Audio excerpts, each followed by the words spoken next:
আসসালামু আলাইকুম রহমতুল্লাহ বরকাতুহু। তো বন্ধুগণ, আশা করি আল্লাহ পাকের অসীম রহমতে সকলেই সহি সালামত আছেন। তো কবি গাজী আক্কাসাল ইউটিউব চ্যানেল 017140885009 এর পক্ষ থেকে আপনাদের সকলের প্রতি রইল একান্ত আন্তরিক শুভেচ্ছা ভালোবাসা। তো বন্ধুগণ, এখন আপনাদের সামনে যে বয়ানটা রাখবার চেষ্টা করব, বয়ানটার নাম হলো অযাচিত মাথা ব্যথা।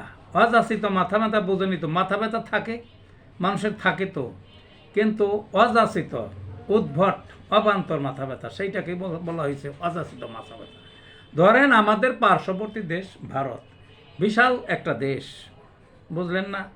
বিশাল একটা দেশ, কিন্তু দেখবেন তার বেশি, তার অর্থনীতি বড়, সামরিক পাওয়ার বড়, তার অনেক বড় পর্যায়ের একটা সব দিক থেকে, কিন্তু অনেকগুলো দিক থেকে দারিদ্রতা, চরম দারিদ্রতা, মানুষের জীবনযাত্রা এখানে দেখবেন আশেপাশের যে রাষ্ট্রগুলো সবই তো তার তুলনায় অতি ছোট।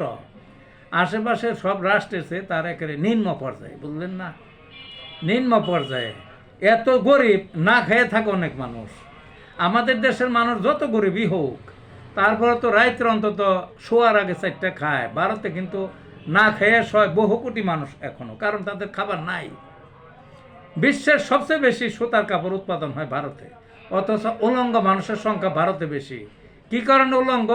কারণ ওদের কাপড় নাই, বুঝলেন না? মাথা পিছু হয় সবচেয়ে কম। আপনার দেখেন গা, ওই অসংখ্য বহু কোটি মানুষ, তাদের কোনো পায়খানা টায়খানা কিছু নাই। ওই মেয়েরা, ছেলেরা, এই দেখেন যে কলেজ ইউনিভার্সিটির মেয়েরা, জি বউরা পর্যন্ত দিনে দুপুরে বাইরে যায় পায়খানা করতেছে।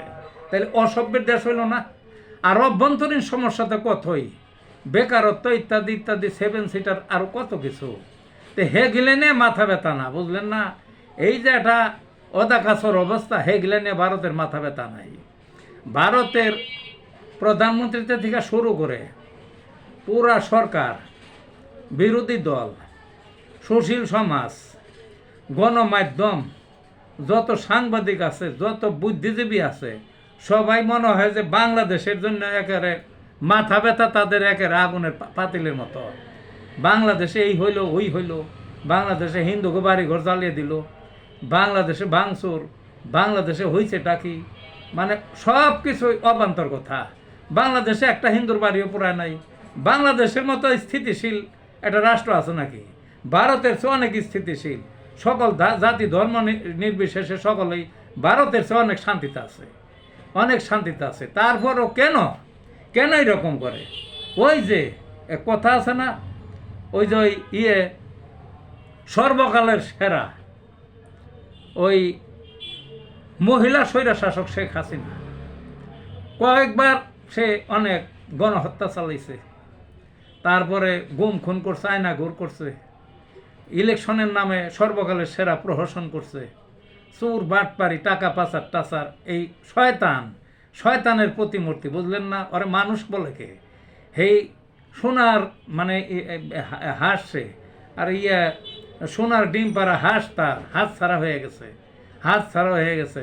এখন এই মিথ্যা প্রভাকাণ্ডা মইজা পড়ছে, তাকে আবার পুনর্বহালের জন্য। পাগলের খেলা না? নিজের দেশ নিয়ে দেশের কোনো খবর নাই, দেশের কোনো খবর নাই, মানুষ থাকে না খেয়ে থাকে উলঙ্গ হইয়া। তুমি বাংলাদেশ একটা স্বাধীন, একটা সুন্দর রাষ্ট্র, একটা স্থিতিশীল রাষ্ট্র, তার নিয়ে অকামে এই মানব জাতির দুশ্মন তাকে পুনরায় খুইসা দেওয়ার জন্য এই দেশে এই যে মাথা ব্যথা অযাচিত, এগুলো বাদ দেওয়াটা উচিত। এগুলো কেউই ভালো হয় না, ওই দেশেরও সাধারণ মানুষে ভালো বলে না, বুদ্ধি যাদের আছে তারা ভালো বলে না। বাংলাদেশের তো কেউ এই সমস্ত কথা সহ্যই করে না। দিন যাইতেছে আরও ভারত বিরোধী মনোভাব ব্যাপকভাবে তৈরি হইতেছে এই সমস্ত অযাচিত তাদের মাথা ব্যথার কারণে। তাই ভালো থাকুন বন্ধুগণ।